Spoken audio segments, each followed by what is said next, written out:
السلام عليكم ورحمة الله تعالى وبركاته. ما كانش واحد فينا ما صرات له كون مريض في حالة الوجع يقطع فيه وهو قاعد يستنى في دالته عند الطبيب، الغاشي فوق بعض، الحالة مخلطة، حتى تجي هذيك تاع ريسبسيون تقول له تفضل مسيو، خلاص واخيرا حندخلوا للطبيب. تيقابلك واحد الوجه ابرد من الاسكا. تفضل مسيو، واش عندك؟ يا طبيب راني نموت، يا ودير لي حل برك، ويعاود لك نفس السؤال بكل برود. واش عندك؟ واش اللي وجع فيك؟ تقول له كرشي راهي توجع او راني في حاله، وبلا ما تكمل تهدر تلقاه حط يديه في كرشك وبدا يغوص. غير خير روح ما تخافش، ويكمل يدير الفحص نتاعو. غير الخير، واش كاين الطبيب؟ ما تخافش، انتوكسيكاسيون بار. ويكمل يكتب لك الدواء، يقول لك بالشفاء عليك، وعيط لموظفه الاستقبال باش تفوت اللي بعدك. هذا ما كان من الصباح وانا نستنى على جلهك وتقول في قلبك يا اخي اطباء اخر الزمان، يا اخي يا ربي لو نكون طبيب مستحيل نولي كيما هذا. هذا الدعاء مش سهل، راني قلت لك ممكن ربي يستجيب لك وتولي صح طبيب كيفي، بصح كاين فرق طفيف حيصرى هكذا صغير برك، تولي تتمنى انك تكون كيما هذا الطبيب. اش راك تقول؟ راكش حاب تصدق؟ تبع معايا الحكايه، قصه 7 سنوات من الطب. Chapter 1 The Beginning.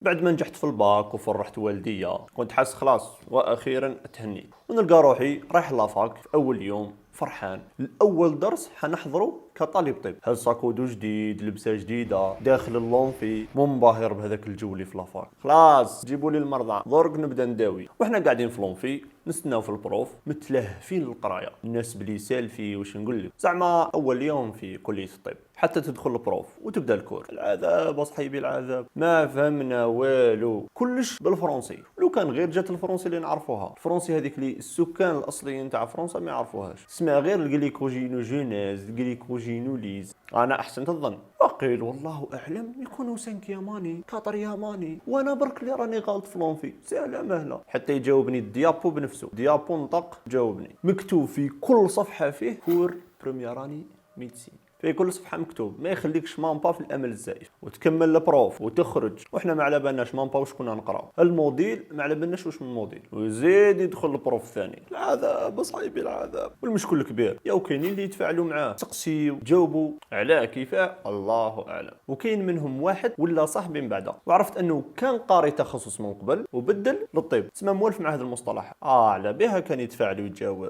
المهم ربح واحد العين من هذاك العام هو في الرطراباج، اليامات بنفس الوتيره نفس الريتم بالسيف باش والفنا مع ذيك القرايه، والفنا اللغه الفرنسيه. ولا اكبر همنا انه نطلعوا العام برك بعد ما كنا من قبل زعما متفوقين، والحمد لله اغلبيتنا نجحوا وفتنا للدوزيام اني. Chapter 2 Evolution. خلاص درك انتهت عقدة اللغة، انتهت عقدة الريتم، والفت مع الوضع.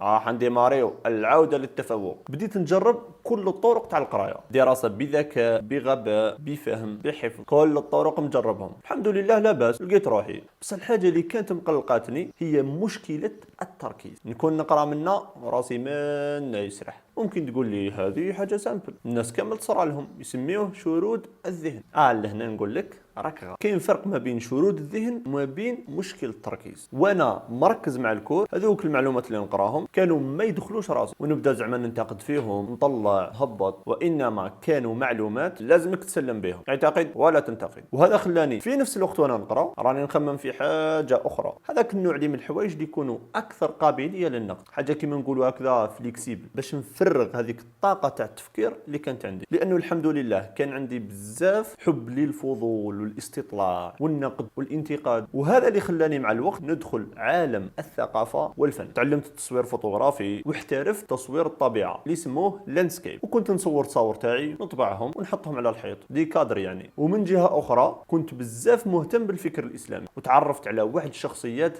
صح بدلوا لي في حياتي، كيما احمد السيد، مطلق الجاسر، عبد الله العجيري، ابراهيم السكران. ولا هنا بديت نغوص كامل في هذا المجالين اللي حسيت بالراحه بزاف وانا فيهم، لاني كنت قادر ننتقد، نمد رايي، نجمع ما بين رايين، نخرج راي جديد، ونشوف اي حاجه من مختلف الزوايا، خاصه من جهه الفن. وين كنت قادر نعبر على مشاعري في صوره. وحبي للمناظر الطبيعيه خلاني بزاف نسافر. هنا برك في الجزائر ماشي برا، وليت نعرف الجزائر مليح، خاصه منطقه القبائل. علات مصدر الهام، وين نحس بالضغط دير زياره. وبعد هذا التغيير اللي صار لي في حياتي بديت نخمم، بديت نحس بالفرق تاع انك دير حاجه صح تشتيها ومركز فيها، وحاجه العكس. بديت نطلع ونهبط. لنا جاء السؤال المهم، هل يمكن اني نلقى حاجه كيما هك في الطب. طب عالم واسع، تخصصات بزاف. هل ممكن نلقى اختصاص ديناميك، اختصاص يعني فليكسيبل، نقدر نخلي فيه لمسة تاعي الخاصة؟ وتزامنا مع هذه الافكار الكونية بدينا كطريقة وبديت السيكل كلينيك، وهنا كانت افضل فرصة باه نبدا نجرب مختلف الاختصاصات. Chapter 3 Confusion.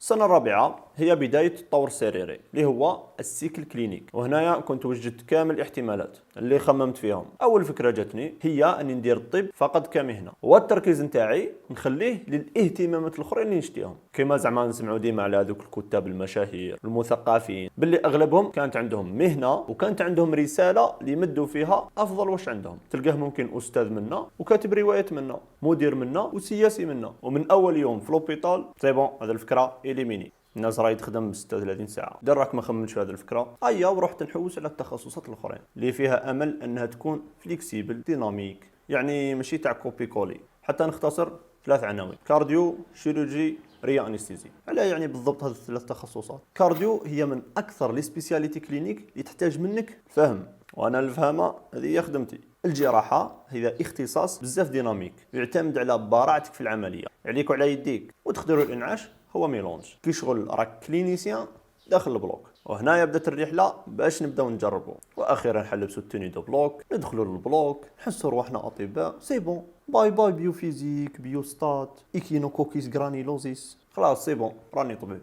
وحنا قاعدين في البلوك، يدخل الشيريجيان يلبس اللبسه تاعو، يغسل ويدخل للشون ويبدا يفتح مركز، دقه، مهاره، وانا هاك عيني مفتوحين. اصلا لا شيريجي تمدارت ليا سبحان الله، وانا سايح في الخيال تاعي هذاك البيستوري الكتريك اللي يقطعوا به ويحرق في نفس الوقت باش يحبس ليموراجي. هو استرالو طاح اون بان. الله اكبر. ولا انا الجراح واش يدير؟ كمل لوبيراسيون وهو يخدم بلي بورتيغوي، كل بلي يديرو يعني جرح يحط بورتيغوي تشدو باش يحبس بها النزيف، حتى كمل العمليه على طريقه قدماء تاع بكري. ومزيه كانت عمليه سهله يعني. لهنا زدت كبرت في عيني باش تكون هكذا شيريجيان وهذه التحديات اللي ديما تشوف فيهم حاجه صعيبه. ما صح المشكل وراه، يوم بعد يوم نفس الروتين، نفس المشاكل تتعاود، نفس التعب، نفس الاستهزاء من طاقم العمل. ثم خلاص هذه ما نقدر لهاش، الله غالب. ممكن النظره الاولى ماشي كما تشوفها مع الوقت، باش تقدر تشوف النظره الشامله على السبيسياليتي ويروح لك هذاك الانبهار تاع البدايات، يعني صار لها كي الزواج. المهم الجراحه خط احمر. اللي بعده لا كارديولوجي اللي هي طب القلب. ما نكذبش عليكم، كنا عند احسن بروف في لافاك، دكتور رزو، بروف مثالي اسطوري. ولا انا لقيت على واش نحواز. الطريقه تاع الشرح نتاعو اللي كان يكسبليكي بها تخليك تسقسي، تنتقد، تمد رايك، تغلط، تكون صحيح، المهم تحس راسك يخدم. ولا هنا لحظة الولادة الجديدة، واللي صح مهتم بالقراية اللي راني نقرا فيها. مانيش حاب نحرق القصة، تكتبت ديما نهاية حزينة. بعد ما دخلت لوبيطال وشفت الواقع تاع سبيسياليتي، هي صح مليحة يا فور شكون اللي يلقاها، بصح فيها بارتي كبيرة تاع سويفي وتقعد تتبع في المرضى 10 سنين 20 سنة، وهذه حاجة نكرهها بزاف. مستحيل نقعد في بيرو ونكتب في لي زوردونونس، انا نحب نشوف النتيجة قدامي. وللأسف لا كارديولوجي خط احمر. ولهنا بقات لنا غير لاريا انستيزي، سبيسياليتي فيها كل المواصفات اللي نحبها، ديناميك، فيها الفهمه، اهم حاجه ما فيهاش متابعه المرضى، الخدمه تاعك تشوفها قدامك. واخيرا بعد كل هذا التعب لقيت الاختصاص اللي والني، ريا انستيزي خط احمر، ما سقسينيش عليه. Chapter 4 Depression. لا انا خلاص حسيت روحي كيما الطريق اللي جايبين ركان برج باجي مختار، هنا تنتهي الحياه. هذاك الصراع كامل باش نكون طبيب تاع الصح، يحب خدمته، يمد كل واش عنده، راح بلا فايده. مع كل خطوه ديرها الواقع تاعنا يدز فيك للاتجاه الاخر تاع الطبيب اللي يخدم خدمته اقل القليل، ما يحوسش يفهم. وانا مستحيل نقبل نكون هكا. اما لا واش الحل؟ حبس ما ندير والو. حتى القرايه ما كنتش نقرا، غير يوصل ليكزاما يومي 3 ايام نقرا شويه قيس ما ننجح وخلاص. وبديت غير نخمم نكمل منها ميديسين، نروح تجاره، نروح اي حاجه، المهم خطينا منها. على بالي بزاف حيستغربوا من هذه الحاجه، بصح كاينين بزاف اطباء كملوا من الطب راحوا لجهه واحده اخرى. علاه كيفاه؟ درك نقول لكم. الطب هو مهنه مرتبطه بحياه المريض، يا اما تكون طبيب مليح يا اما ما تكونش. غير اللي ما عندوش خلاص الضمير مستعد باش يهف الناس على جال غير باش يخدم. وانا سي بون حكمت على روحي باللي طريق مسدود. مادامني الانرجي تاعي كامل ما نقدرش نستثمرها في الطب، طيب خاطي تاعي. المهم ما نطولوش في الاكتئاب باش ما نفسد لكمش نهاركم. ورغم هذا الديكوطاج كامل كملت سيزيام اني ونجحت والحمد لله، ودخلت لانترنا وتبدل شويه التخمام تاعي، وهنا صرالي اعاده البعث. مادامك لحقت لهذا البارتي من الفيديو اعطيك الصحه، لهنا تبدا الفايده تاع الصح. على بالي طولت، على بالي. شابتر 5.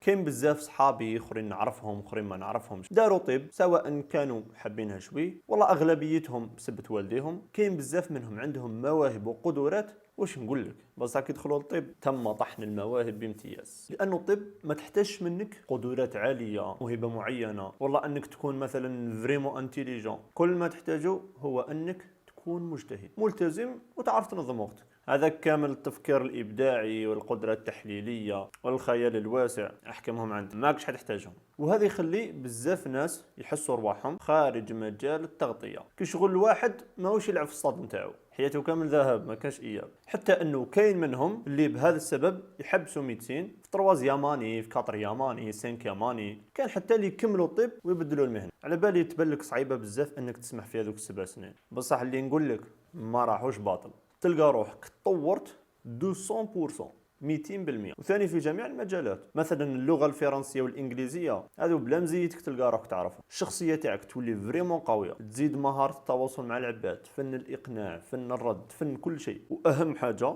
انه الطب تخليك دبابه بمعنى الكلمه، انسان مجتهد ماهوش واجد باش يضيع وقته. هذا الحوايج كامل ماكش حتولى لهم وانت بين صحابك اللي راهم كيفك. واش كاين عندك كاين عندهم، خاصة لو كنت في الإقامة الجامعية، يولي المحيط تاعك كامل عباد ما شاء الله. بصح نهار تخرج عند الناس وتتعامل معاهم وتتواصل معاهم ثم تحس بالفرق، وفرق شاسع، وتقول الحمد لله الشباب تاعي ما راحش خسارة. مهما كنت توالمك الطب ما توالمكش طب، راك رابح رابح. صح خاسر حاجة، صح رابح حوايج. وهذه قاعدة في الحياة، مستحيل تربح كلش. وهذا هو المشكل اللي طحت فيه انا. كي نشوف ديما بالمثالية، معليش ماكش قادر تتفوق في الطب. الطب ماهيش غير قراية. كاين 1000 طبيب متمكن واحد ما يروح لهم ولا يداوي عندهم. المريض ماهوش حيشوف المعدل تاعك ولا الاسم تاعك بروفيسور ولا ماتر اسيستون. المريض حابك تتعامل معه، تعطيه حقه وتنصحه، تقنعه بطرق العلاج. وهذا مهم بزاف قد ما راهي مهمه القرايه. لو تكون بروفيسور وما تقدرش تقنع المريض تاعك انه يتبع المرض تاعو، خلاص قتلته، قرايتك راحت في باطل. لهنا على بالي حد تقول لي هذه هي الجزائر، هذا هو الشعب نتاعنا. الله غالب. الطبيب الجزائري مهمته يعالج المريض الجزائري، ولا واحد في العالم حيقدر يعالج المريض الجزائري افضل من طبيب يعرف طريقه حياته، يعرف كيفاه يعيش، يعرف واش ياكل، يعرف كيفاه يتعامل معاه. كما قالت لنا بروفيسور صويلح، انا نحس روحي طبيب جزائري كيفوت عليا المريض في السوق ويشاورني على الدواء تاعو، نحس بهذيك العلاقه اللي ما بيناتنا اللي مانيش حنلقاها ولا في دوله اخرى. طب صح مهنه شريفه، ولكن في الجزائر عندها طابعها الخاص، وانك تكون طبيب صح في هذه الظروف هذا هو التحدي. وما تدبرسش كيفي، حياة اكثر منها. وضرك امشي تقرا.